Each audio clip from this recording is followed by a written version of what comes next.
The future is very positive for gold. You have the normal vectors. Supply is flat, but has been for 6 years. Demand is going up. Central banks have flipped from net sellers to net buyers. That's a big deal. Retail and institutional interest is higher, so that's good. Geopolitical threats, don't need to say a lot.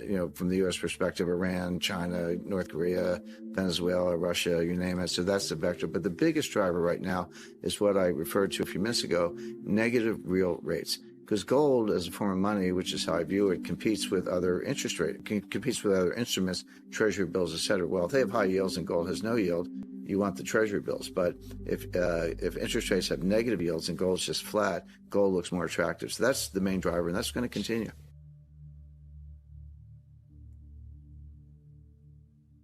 Everyone's like, well, the gold is up, gold is down. So what do you mean when you say that? And they're talking about the dollar price of gold. It's like, okay, so the dollar price of gold is up or down.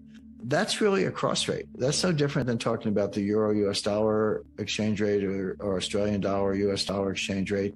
If you think of gold as money, and I do, then the dollar price of gold, with gold measured by weight, not as another currency, it is another form of money, but with gold measured by weight, it's a cross exchange rate.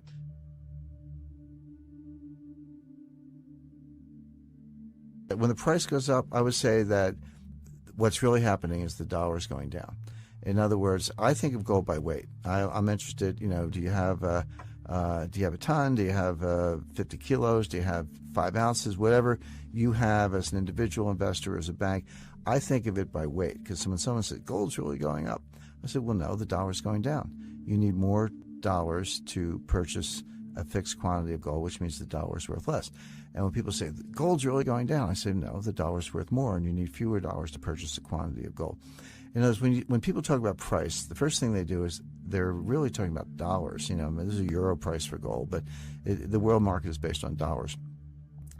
You're privileging the dollar as the numeraire. The numeraire is your counting system. Is it yards, inches, feet, whatever? And if you put the dollar first and say gold is in dollars and it's going up or down, I think you have it backwards. I think you need to put gold first by weight, and then if it's worth more, the dollar's going down. If it's worth less, the dollar's going up. And so when you say gold is going up, let's say it went to $2,000 an ounce, everyone say, oh, the price of gold went up, just went up 10%. Well, did it, or did the dollar go down? The way I would phrase it is, it used to be $1,800 to get an ounce of gold. Now it's $2,000 to get an ounce of gold, or, your dollar got you 1/1800th of an ounce. Today, it only gets you 1/2000th of an ounce. In other words, gold didn't do anything. It's a metal, it's an element, atomic number 79. What happened was the dollar got stronger. So a stronger dollar is a lower dollar price for gold, and a weaker dollar is a higher dollar price for gold. So when people talk about gold going up, what they're really talking about is the dollar going down. We have new numbers regarding how much gold central banks are buying, 400 tons in Q3 this year, records and numbers we haven't seen since the 80s. Yet we don't know some of those mystery buyers. Obviously, the theories are they are Russia and China. Now, China is non-transparent. Russia is much more transparent, although Russia is starting to be opaque a little bit because they're in a war.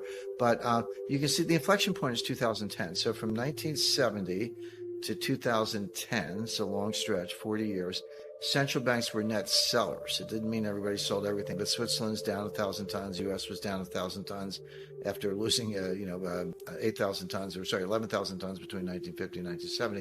It was down, down, down. 2010 was the year that central banks became net buyers. Now, it doesn't mean every central bank was buying gold. It does mean that they were selling a lot less and others were buying more. And some of the buyers are Mexico, Kazakhstan, Philippines, Vietnam. We know China's a big buyer. We don't know exactly how much. Russia was a big buyer. That is continuing. Now the new players, Iran's not transparent, but we know they're buying gold. Turkey is buying a lot of gold. Japan had a bunch of gold all along they never told anybody about. Literally in 1 month, their reserves went from 600 tons to 900 tons. Well, you know the market. You can't buy 300 tons in a month, not one country or one order. But they had it all along, but they decided to reveal it, put it on their balance sheet. So Americans don't seem to like gold. I'm not sure Canadians feel much differently or others around the world, but central banks sure do, and I think that tells you something. There's huge demand for dollars all over the world, not because of the currency, but because of collateral, because of treasury bills. Banks need treasury bills to pledge as collateral for derivatives. It's the best collateral in the world. And if you don't have it, you're not going to be able to leverage your balance sheet as much as you would like. You're not going to be as profitable. You're not going to be able to support lending and investing, which is what banks in theory are supposed to do. To support the bloated balance sheets and to support the derivatives, you need collateral. And the better the collateral, the more leverage you can have. The best collateral in the world is a treasury bill. And so there's a mad scramble for treasury bills, which means there's a mad scramble for dollars to buy treasury bills. And that is coming from European banks, it's coming from Chinese banks, and banks around the world, but primarily European and Chinese.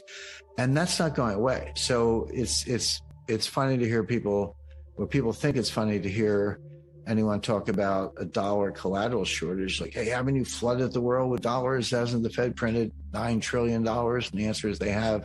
But that's not the measure. It's a high multiple of that. It's the dollar value of all the collateral. Because in the repo markets, I pledge the collateral to you, and then you pledge it to somebody else, one of our colleagues, and then she pledges it to somebody else, et cetera. That collateral gets pledged 50 times and supports not $1 a balance sheet, but $50 a balance sheet for $1 of collateral. And so you restrict the collateral, you're restricting the balance sheet. The dollar as a reserve currency will not be deposed overnight, but as a payment currency, there's a difference between a reserve currency and a payment currency. Anything can be a payment currency. If I want to pay you with baseball cards and bottle caps and you're okay with that, then it's a currency. So all of these organizations are working on new payment systems right now, and they're going to start to roll them out this year and later. So that's going to be a radical change in how we pay for things. I could give you 20 reasons why the dollar should go down, but I'll give you one big reason why it won't, which is the demand for collateral. And so that's keeping the dollar constant, which is keeping the dollar price of gold constant, because gold doesn't change and the dollar's not changing. Now, that'll break, and that'll break in favor of gold, meaning the dollar will get a lot weaker. It'll have to, but it's going to take a few months at least, because the U.S. economy has to get weaker, which it is. The Fed will figure this out maybe by September, next September. And then they'll ease a little bit and they'll try to weaken the dollar to try to give the U.S. economy a boost. But we're not there yet. So it's going to be, now that doesn't mean the price of gold is going down a lot. I'm just saying it's not going to go up a lot. It's going to chug along kind of sideways. But when it breaks, it's going to break big to the upside, because the dollar is going to go to the downside. But that's probably at least still a few months away, maybe longer.